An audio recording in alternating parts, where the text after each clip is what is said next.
Ha? Betul juga dia bagi.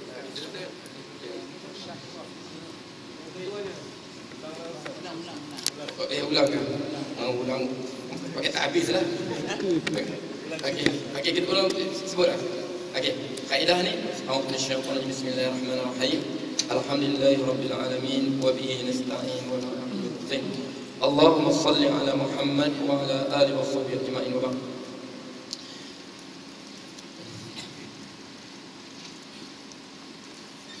Okey.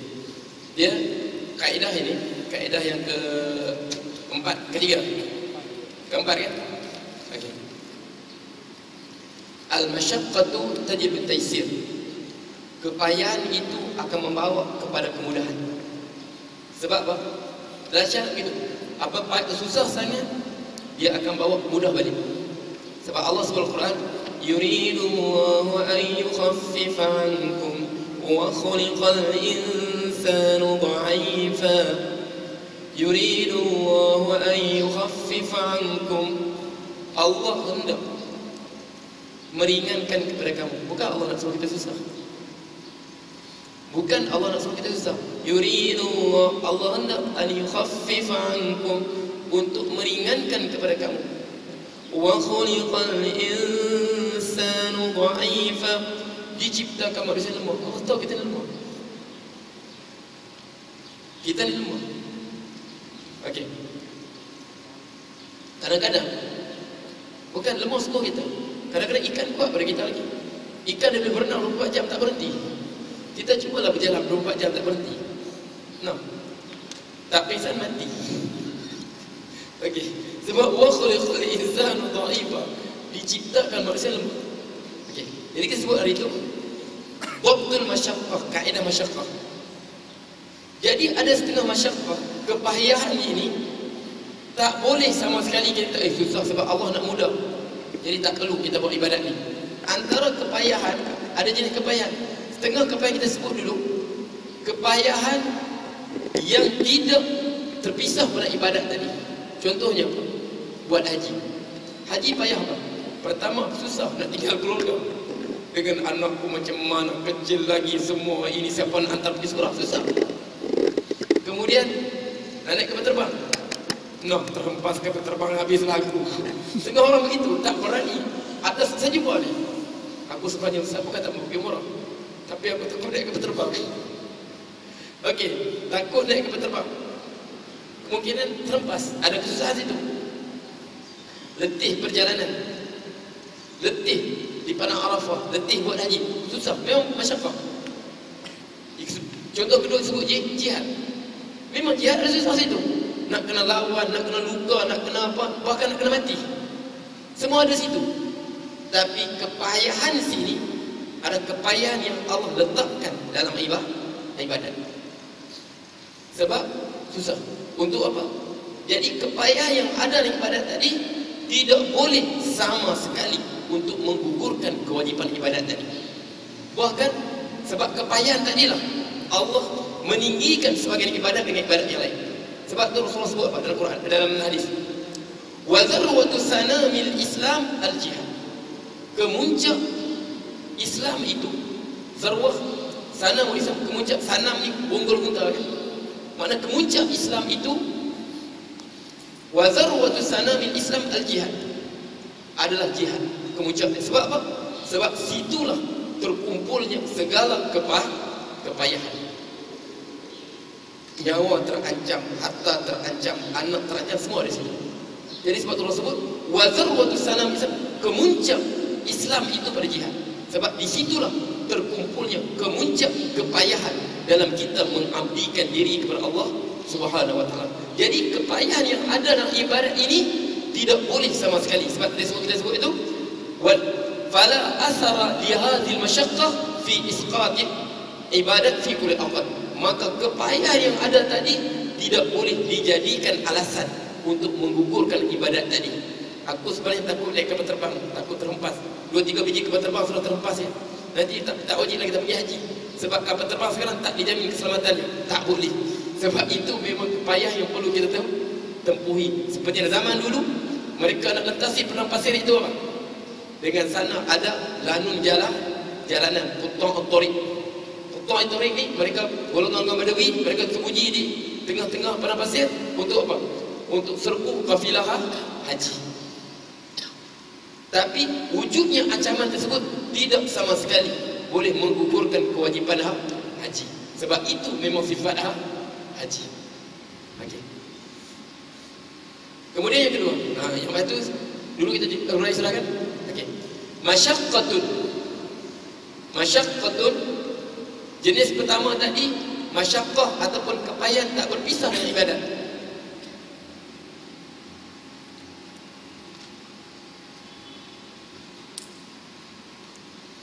Masyaqqatun azimatun. Masyaqqah, kepayahan yang besar, azimah yang dahsyat. Fadihatun, azimah yang besar, fadihatun yang dahsyat. Fadihatun yang dahsyat. Masyaqqatun, masyaqqah kepayahan, azimatun, masyaqqatun azimatun yang besar, fadihatun yang dahsyat. Kamasyaqqati seperti masyaqqah, kamasyaqqati seperti masyaqqah kepayahan. Al-khawfi takut, al-khawfi takut. Ala atas, an-nufusi ke atas jiwa, ke atas jiwa. Ala nufusi, InsyaAllah lah, kalau kita selalu minggu ini kan nanti pandai sendiri kita bahasa Arab tu. Pandai membaca, tak pandai bercakap. Pandai baca, pandai boleh tapi tak pandai bercakap. Bercakap dia kadang ada seni dia sendiri. Okey, sebab tu dia kalau bahasa mudahnya nak belajar bahasa Arab ni kena minta puji sikit. Nak cepat cakap Arab kena minta puji ni. Sebab dulu waktu saya belajar sana, siapa yang kuat bertengkar, dialah cepat belajar bahasa Arab.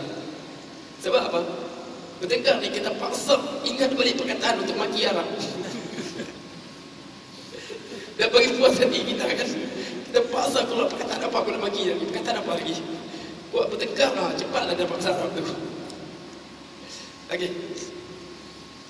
Kamasyaqqatil khauf, seperti takut khauf. Kesusahan khauf takut. Ala atas, an-nufusi atas jiwa. Wal atrafi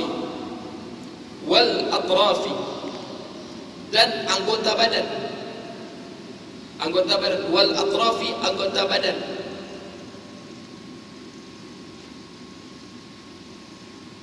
Takut kehilangan nyawa ataupun kehilangan anggota badan. Atraf tu makna anggota badan. Wa manafi'i dan manfaat.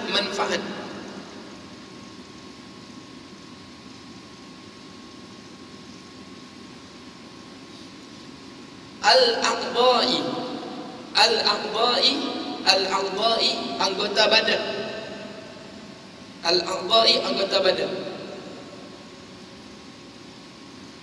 Fahiyya maka ia adalah makna masyaqqah tadi, kepayahan tadi.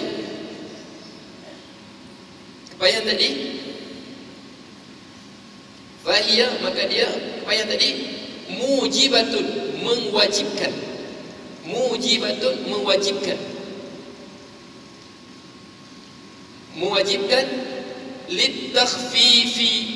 Litakhfifi keringanan dalam ibadat. Keringanan mewajibkan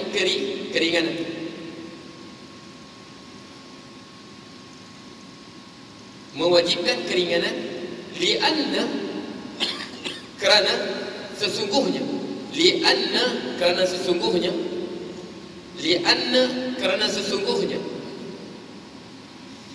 sesungguhnya hifzan nufusi, hifzah penjagaan, menjaga, hifzah menjaga, an-nufusi jiwa itu, menjaga nyawa. Lianna kerana sesungguhnya hifzah menjaga, an-nufusi nyawa, wal atrafi dan anggota badan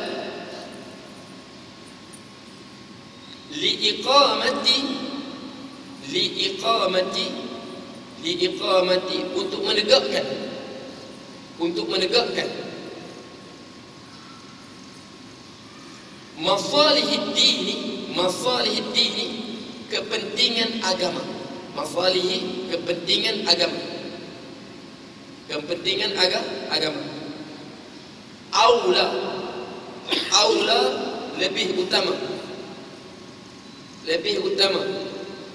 lebih utama min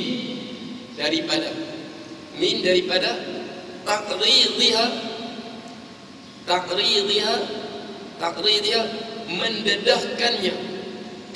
mendedahkannya lil fawati kepada kebinasaan fi pada ibadatin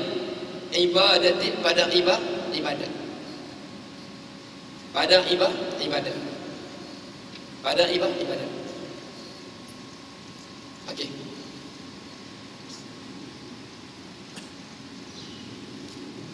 Yang pertama sebelum kita sebut, kepayahan itu tak berpisah, bahkan kepayahan itu merupakan sifat ibadat.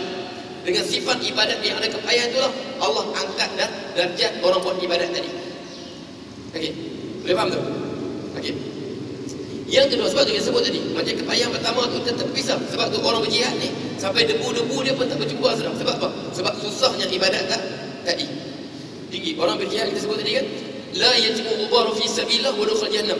Tidak bertemu debu-debu di jalan Allah dengan asap api neraka. Sebab apa? Sebab beratnya payah yang ada dalam ibadat tadi. Jadi Allah tinggikan darjat ibadat tadi dan orang mengerjakan ibadat tadi. Yang kedua ni, ibadat tadi masyaqqah azim, kepayahan yang sangat dahsyat. Seperti mana? Contoh. Okey. Contoh sekarang orang tu ada tattoo. Dia ada tattoo sini. Dia ada tattoo gambar naga. Sekarang tattoo ini dia menghalang apa? Sahnya solat. Tattoo bukan menghalang sahnya wudu. Wudu sah. Dia bukan halang sahnya wudu. Sehingga kata sah itu bukan wudu sah, tapi halang sahnya apa? Solat. Sebab apa? Dia kata apa? Sebab pada dawat pen tadi dia bercampur dengan darah. Dawat pen tadi kan bercampur dengan darah, tak dihilangkan. Sebab dia kata bukan. Sebab tu ulama sebut bukan dia tak sah. Sebab sampai ke kulit. Tetapi pada tulisan tadi tercampur dengan apa? Dengan darah. Jadi ada najis. Sebab tu mengapa dia melekat dakwat tadi? Sebab dia telah bercampur, dia cucuk dengan jarum. Kemudian dia dakwatkan. Jadi dakwat tadi telah bercampur dengan apa? Dengan darah. Dengan darah. Okey. Jadi makna di badannya ada najis. Okey, dia najis, memang najis juga. Begitu juga najis pun dia apa? Sebab ada najis pada badan kita kan. Najis yang tak boleh dihilangkan. Makna ada najis yang tak boleh dihilangkan. Jadi dia menghalang, okey. Dia menghalang sahnya salat. Dia menghalang sahnya salat. Najis tadi dia menghalang sahnya salat. Sebab apa? Untuk wudu, boleh bagi faham ya? Sebab setengah ulama kata, contoh kita ada najis dan kita ada nak ambil wudu. Boleh tak boleh kita basuh sekali basuhan saja untuk najiskan wudu sekali? Setengah ulama kata boleh. Sebab apa? Contoh sekarang di tangan kita ada tai ayam. Jadi kita basuh satu sekali saja untuk wudu dengan najis tadi. Boleh tak boleh? Setengah ulama kata boleh. Sebab apa? Sebab najis hanya kita perlu hilangkan dan dia tak perlu pada niat. Boleh faham ke? Tapi setengah tak, kena hilang najis dulu baru boleh berwudu. Sebab tu sama masalah macam tu. Yang kata apa? Dia menghalang sahnya wudu sebab apa? Sebab masih lagi ada najis pada anggota wudu. Mana najis tu perlu dihilangkan dulu baru sahnya wudu. Sedangkan tak, sekali basuhan dia cuci untuk hadas dan juga untuk menyucikan najis. Tengok pegang begitu. Dua pendapat situ. Okey. Jadi dia menghalang sahnya solat. Jadi perlu apa? Perlu kita hilangkan tatu. Tapi kita tengok, kalau hilangkan tatu tadi, naga, dia akan memberi apa? Masyaqqah, payah yang sangat besar. Nak kena ambil setengah tu dulu apa? Ambil apa? Rokok kan? Pergi cucuk. Sebab itu apa? Itu bawa apa? Dia akan jadi apa? Nampak cacat anggota badan. No. Ini tangan manusia kan batas ubi atas tangan manusia. Berkerutu semua. Okey, benda itu akan mudarat pada orang tengok semua. Apalah ni? Berkerutu, nampak pun ngeri. Kesakitan. Sebab dia kata kalau sampai peringkat begitu, tak wajib. Sampai peringkat itu tak wajib. Sama lah kalau kita demam. Demam kalau ambil wudu memang Allah suruh ambil. Tapi sampai kita boleh apa demam, ambil wudu, demam. Tiba-tiba malam budak-budak bujang bermimpi. Mimpi kena mandi wajib. Demam ni, mandi lagi terus. Tengah sakit mandi lagi terus. Suruh mandi mungkin dia mati terus. Memang Allah wajibkan mandi, tapi okey. Allah wajibkan mandi, tapi kalau sampai peringkat mati terus, okey, sama orang luka kan? Luka. Okey, sebab tu Rasulullah pada satu ketika seorang sahabat ni bersama, tiba-tiba luka kepala dia. Tiba-tiba dia berjudul. Sahabat dia kata kau kena mandi juga. Tak ada cara ni kena mandi. Dia mati. Mati sahabat tadi. Rasulullah kata apa? Qatalahumullah. Kamu yang mereka bunuh dia. Fa inna shifa'ul ghayy as-su'al. Kalau sesungguhnya penawar bagi orang tak tahu ni bertanya, jangan ambil fikiran sendiri. Mengapa kamu fatwa suruh dia mandi? Memang wajib mandi kan?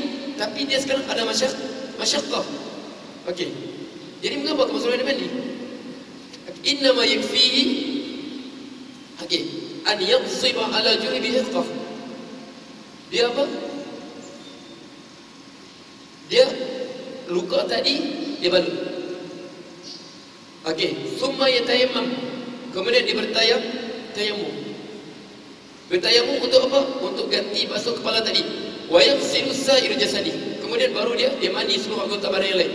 Bahagian kepala jangan suruh dia mandi. Innama yakfihi an yaghsibu, dia ambil, dia balut kepala dia. Tempat luka tadi, wa yatayammam, dia bertayamum. Sebab tu Allah bagi keringanan. Sebab masyaqqah ni masyaqqah yang boleh menghilangkan anggota badan. Okey. Kalau kita sakit kepala lutut. Okey, sakit lutut.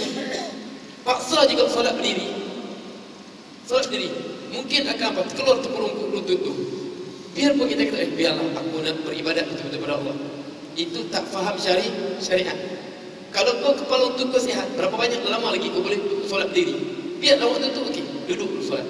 Sebab tu saya kata, kita sekarang sunnah yang baru sekarang duduk atas kursi. Sebab tu duduk atas kursi sunnah baru.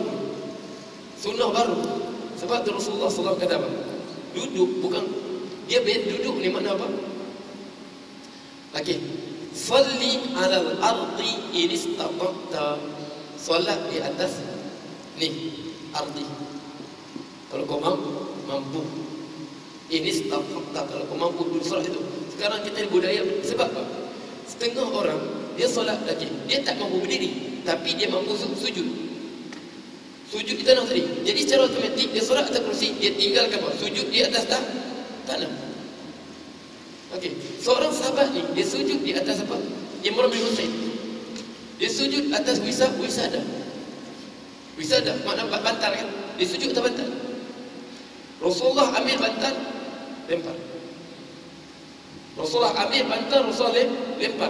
Rasulullah kata, "Salli 'alal ardi in istata'ta." Kau solat di atas lantai kalau kau mampu, selagi kau mampu. Wa illa fa'aumihu iman waj'al sujudaka akhfat bi ruku'i. Kalau tidak kau bagilah isyarat, jadikan sujud engkau lebih rendah daripada rukuk. Sekarang dia hanya sakit kaki.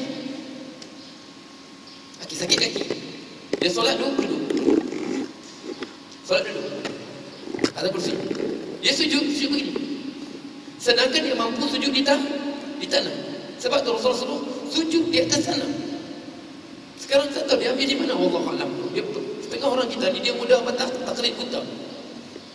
Dia taklid pun buta. Sekarang kau sujud begini. Rasulullah sujud letak bantal pun dia tak bagi. Dia ambil bantal, dia buang. Dia kasih, lempar. Faramahu, Rasulullah ambil bantal lempar. Sebab kau tak mampu berdiri, kau duduk. Sebab nanti kau nak sujud. Rokok tak apa lagi. Tapi sujud. Sebab sujud apa? Tempat dia di tanah. Sujud, belakang kita mesti tinggi. Belakang kita mesti tinggi daripada depan kita. Nah, sebab tu kalau orang belajar dia tak buat begitu. Ini masalah apa?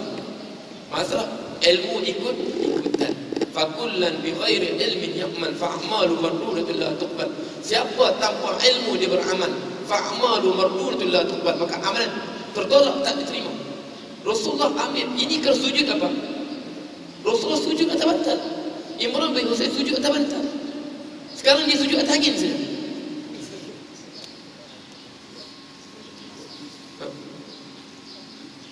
Okey, jadi saya tegur benda tu.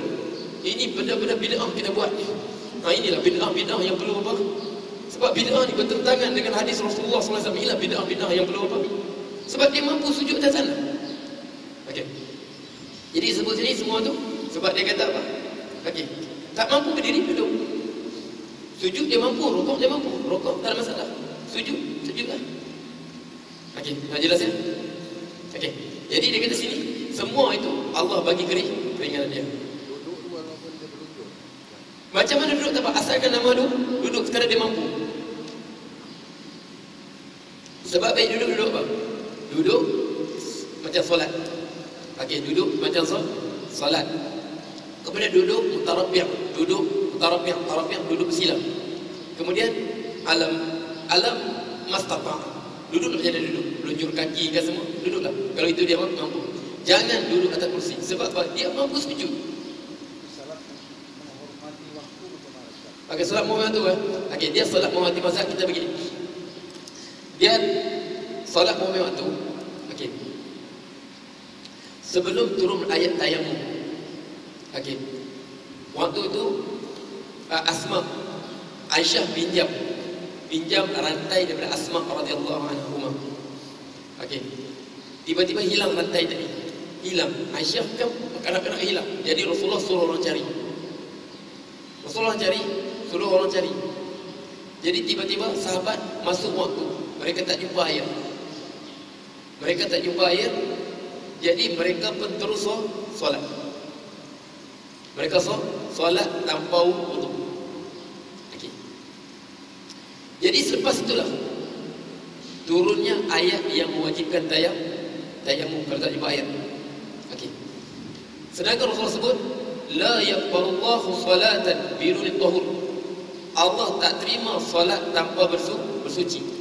Jadi Rasulullah tak tegur pun perbuatan mereka. Mereka solat tanpa wudu, tanpa apa? Tanpa tayamum. Sebab waktu itu belum turun ayat tayamum. Tanpa mereka solat tanpa suci. Sedangkan Rasulullah sebut tidak terima. Jadi mereka solat apa tu? Kita sebut solat apa tu? Solat untuk menghormati waktu. Hadis inilah yang dijadikan dalil bahawa masuk waktu kita tak ada kemampuan untuk solat. Okey. Tak ada kemampuan untuk solat. Sebab apa? Okey, macam saya cerita dulu. Dibawa daripada kota Tawau ke Kota Kinabalu. Okey, naik kapal terbang Zuhur. Zuhur sudah kita digari. Atas bas. Digari Zuhur, Asar, Maghrib, Isya. Nak sembahyang macam mana? Nak solat macam mana? Wudu tak boleh, tayamum tak boleh. Begini atas bas kita. Kemudian atas kapal terbang digari begini. Nak solat macam mana? Zuhur, Asar, Maghrib, Aisyah boleh dapat. Baru sampai di lokap dia. Nak solat macam mana? Jadi waktu tu kita solat apa? Solat menghormati waktu. Qiblat entah ke mana. Semata-mata niatlah. Duduk begini. Jadi rukuklah begini. Tanpa wudu. Sebab dalil kita itu. Nanti itulah kali pertama saya jamak Zuhur, Asar, Maghrib, Aisyah. Kali pertama semua hidup kita memang tak ada mazhab. Tapi terpaksa jamak apa? Zuhur, Asar, Maghrib, Isya. Sebab apa? Dia tak bagi sembahyang. Nanti kita jumpa depan Allah. Okey. Aku li qouli hadza. Astaghfirullah li wa lakum wa billahi taufiq hidayah. بسم الله الرحمن الرحيم الحمد لله رب العالمين حمدا حامدين حمدا الشاكر المزيدا يا رب لك سلطاني اللهم الحق حقا وارزقنا اتباعه والباطل باطلا وارزقنا اجتنابه ولا تجعل ملتبسا عليه فاضل واجعل المتقين اماما ربنا آتنا في الدنيا حسنه وفي الاخره حسنه وقنا عذاب النار وصلى الله عليه وسلم والحمد لله رب العالمين.